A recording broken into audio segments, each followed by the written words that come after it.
Wow. Yeah. Sometimes.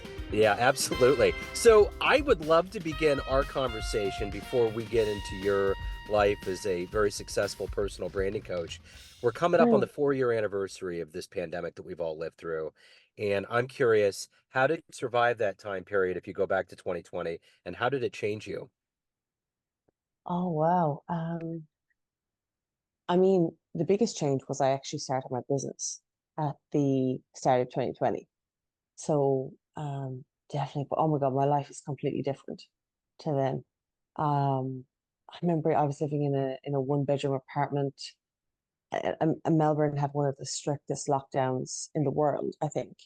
And yeah, so it's a pretty heavy question, but I think it changed it everywhere. I think we were kind of forced to kind of go inward. Um, a lot of mental health stuff had to be addressed, Yeah. and I think now we don't take life for granted as Yeah. much anymore. I agree. Yeah. So let's get to the heart and soul of what you do on a daily basis. I'm going to put you in front of a bunch of third graders. It's career day, and one of the kids says, "Hey, what do you do for a living?" How do you answer that child? Well, I used to answer it with I draw pictures for a living because my background is graphic design Yeah. and a lot of logo design. So I used to be, I'd be like, oh, mommy, that's so cool. I want to do that when I grow up. Um, so how do I explain what I do now? So now I've pivoted to personal branding coaching. So really I get people to live the way they want and get the jobs they want and get to do all the cool things that they want to do. Like maybe they want to write a book, maybe they want to get on TV, maybe they want to speak on stage. So I help them do all that. So what did you want to be in the third grade? What was your dream to grow up and become? I want to be an artist. Okay. And you did that. So talk to me a little bit about the path that you took from childhood to becoming an artist and to becoming a personal brand coach now. Yeah, so mm, I was always interested in art and kind of weaved it in. And I think I went down graphic design route. I mean, it was pretty straight. I went back, from high school to college, to community college to university and got my bachelor's. But I think I went down that route because I loved the structure, like the strategic side of things, um, and the structure while also being creative compared to something like fine art, where it was a little bit less structured. And went through that. After I graduated, I moved to New York. I lived and worked in New York for almost 3 years, and then that didn't really work out. New York kind of beat the crap out of me, and moved back to Ireland, and then was like, I'm not staying here. Where else can I go? And I moved to Australia, and that was about 7 years ago. So I've been here since. So so I just worked in marketing. I worked for big branding agencies, and I was kind of always involved. And then I was like, something needs to give. I'm not completely fulfilled or happy. So I kind of started to go inwards and look at kind of what made me happy and what I really wanted from life. And yeah, and then I was like, well, if I want to do this and I have a background in branding and I'm finding this really difficult, surely other women out there are also finding it really difficult and they know nothing about branding and how to present themselves. And here we are today. So what do you love the best about living in Australia? Do you know what? The lifestyle?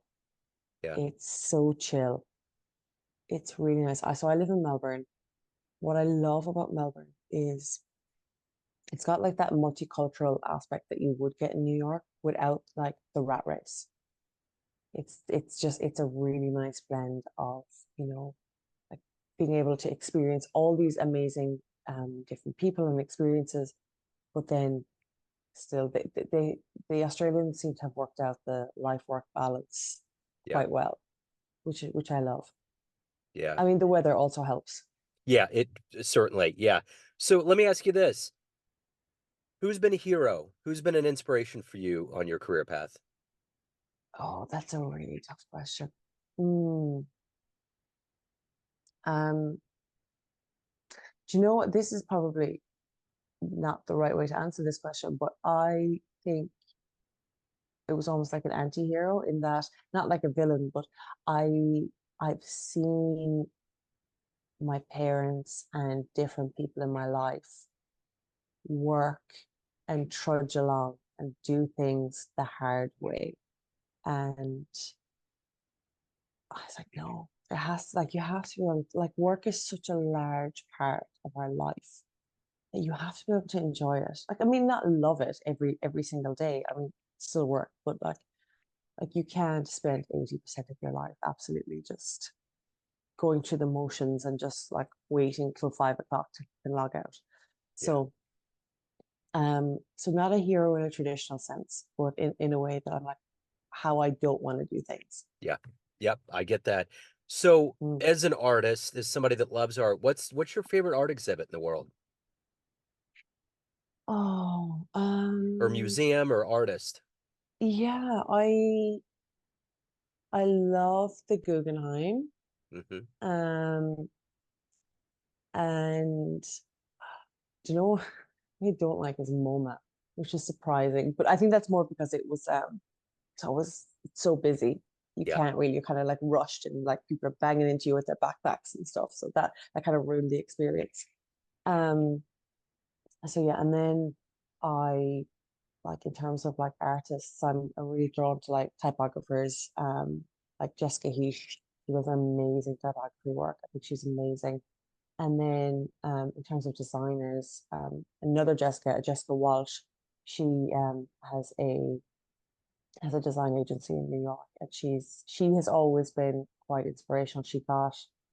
Um she came up in her career really, really fast. I think she was coding websites at the age of 11 or something like that. So Wow. she's always been, yeah, like I've always been quite impressed with her and what she's been able to do so quickly and so brilliantly. Yeah. So if you could meet anybody alive on the planet right now that you find fascinating, who would that be? Who would you love to meet and talk to? Wow, you're really, really sticking me with these questions. This is a wake-up Um, call. I Yeah. know, definitely. Um, who would I like to meet? Do you know who I'd love to meet? And I'm actually going to one of his seminars coming up. I'd love to meet David Goggins. Yeah. Um, I just think that he has had such an amazing life. I think that I think his mindset is just, I mean, next level. Yeah. I think, yeah, he's phenomenal.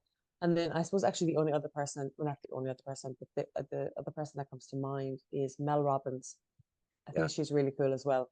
I think Yeah. she's got a real um she's very real. She's very authentic, and she's kind of got like a no BS approach, but also in a very genuine and kind of warm way to her. Yeah. So you're talking about people that are very highly driven, and obviously you are as well. What is it that gets you out of bed every day? What is it that gets you to do the work that you do to help people and to evolve as a human being yourself? Um, that's a very layered question. There's there's a couple of different things. One is I like the pain of mediocrity, not even mediocrity, but of staying the same. I feel like we're here to evolve, and I want to create a better life for myself. And also, I had a daughter just over a year ago, so I want to create a better life for her. And I also want to show her what's possible. I don't want to show other women what is possible and be an example of what is possible.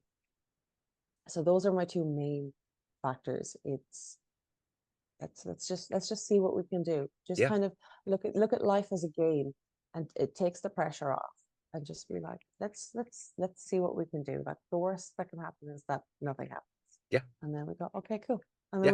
we just keep going, and Uh-huh. then Yeah. No, then I we go dig on it. to the next level. That's Yeah, it. yeah, yeah. Absolutely. So of all the clients that you've helped, what's one of your favorite client success stories? Um, oof, do you know what? I mean, again, probably not going to answer this question correctly the way the way that you're expecting it to. But I actually think myself. Um, I I created a personal branding framework, and I was the beta client, and I got my business coach to bring me through my own framework. And the shift that happened, it was really when I was like, okay, wow, this is actually valuable. Like if I am seeing such a shift and I know this stuff already, like how much of an impact is it going to have on someone who's got no idea? And so while I won't say I'm my favorite client, I think that was definitely my favorite experience, because it's really when I was able to back myself and go, holy, this is like, this is something worth doing.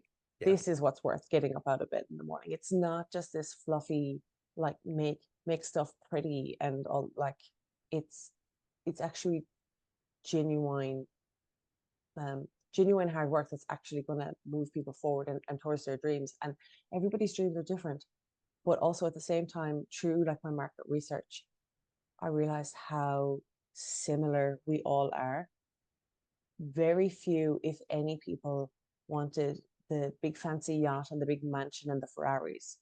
Everyone wanted to do better for their kids, contribute to their household, be able to go on holidays, have time, freedom, and be able to just be around for like their kids pick up, and just what we would consider normal stuff.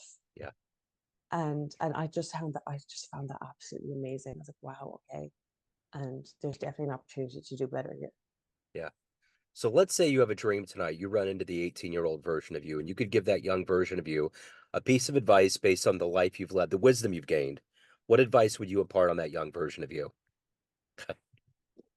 Don't date him. Not him. No. That's right.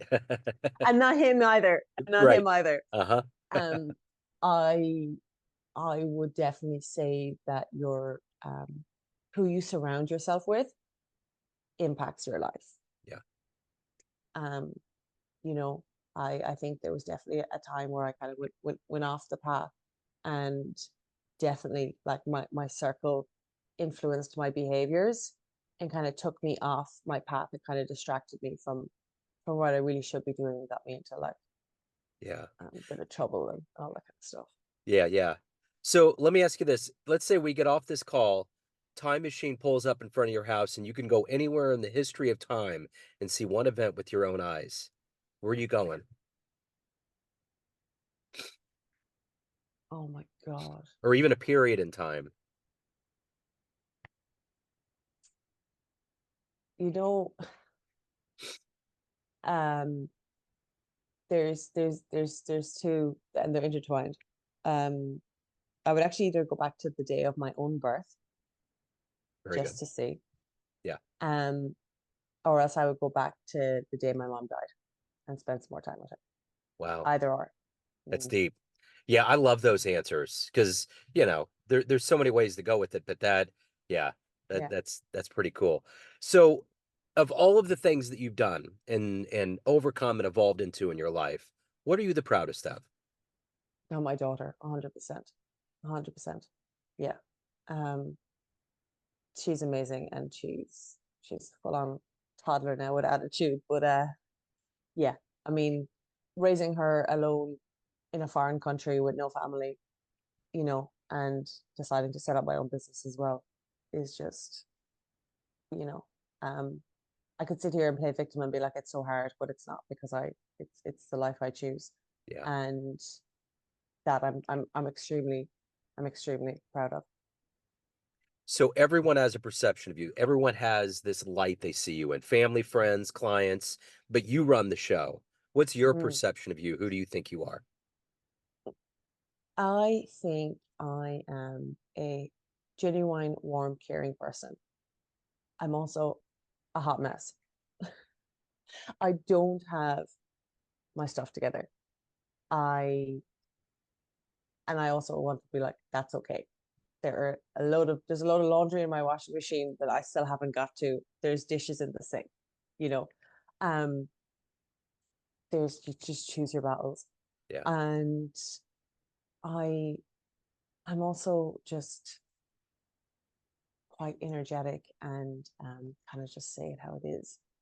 And those are parts of myself that before I used to kind of look at as a negative way, but I've kind of like just embraced them.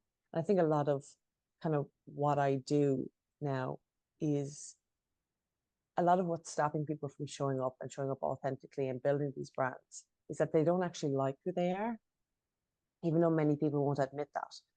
So a lot of it is just taking like looking under the hood a little bit and be like what's really stopping you? You know, what are you afraid of? Yeah. And you know, a couple of years ago, it probably would have been like people will realize how messy like that I don't have my stuff together and I'm selling myself and you know, I forgot to brush my teeth this morning. Like who's ever gonna hire me? It's like it Yeah. happens. And like letting yourself just be human and I think this is where like social media has gone like completely off the rails as well. It's just like we're all like pretending that we have everything. We don't. No one has everything together. Yeah. And it's kind of like letting people know that that's okay. And also, if you're to actually get on social media and be like, hey, like, I'm an absolute mess. I totally forgot to brush my teeth this morning, or like, you know, I still haven't, there's a load of laundry in my washing machine that I still haven't got to. Your actual ideal clients will go, oh my God, thank God. Me too, Yeah. you know? And it's just so, I think that is like, that's the big superpower. And I think owning that and acknowledging who you are is so powerful. Totally agree. Totally agree. Mm. So if anyone wants to hire you, reach out, learn more about you, anything about your world, where can they go? Um, I'm on all the social networks, and my handle is I'm Michelle McCarthy. And then from there, you can get all my links and et cetera, in chat. Excellent. Michelle, this has been wonderful. Thank you for being such a trooper. I know it's early. You did wonderful. Thank you. I appreciate your time today. I appreciate it. Thank you. Yeah. This has been fun. Yes, absolutely. Best of luck with everything. Thank you. Take care.